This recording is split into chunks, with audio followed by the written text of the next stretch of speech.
Mr. Speaker, today I'm excited to announce new legislation that I'm introducing along with Representative Claudia Tenney called the High Quality Charter Schools Act, which is going to be among the most significant pieces of legislation for school choice that we've had in this country in a very long time. What it will do is create a new tax credit for charitable contributions to nonprofit charter school organizations. Specifically, it'll establish a 75% federal tax credit for qualified charitable contributions made to nonprofit charter school organizations with a proven record of success, incentivizing donations to support the development of more high-quality charter schools. This could be truly significant, allowing perhaps millions of more kids in this country to gain access to charter schools. Because the reality that we see right now is that you have very successful charter schools that get tremendous results for students.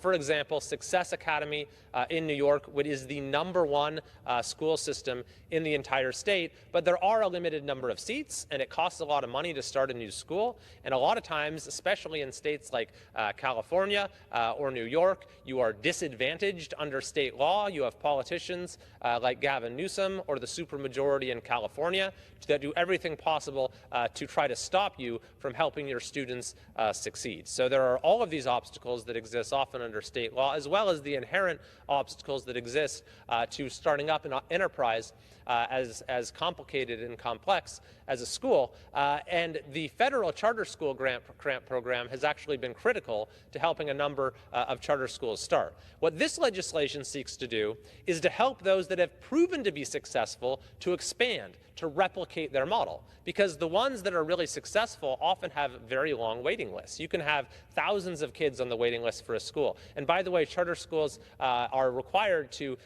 then conduct lotteries. They can't show any sort of favoritism in their admissions or anything like that. They have to be open to all. So you have a lottery, and if you don't win the lottery, unfortunately, then you can't go to the school. And you might, if your local neighborhood school is not a good one, then your child it misses out on the opportunity to go to a high-quality school, has to end up going to a low-quality school. So the best way, probably the most effective way to expand educational opportunity and excellence in America today is to facilitate the expansion and replication of charter schools that have proven to be successful.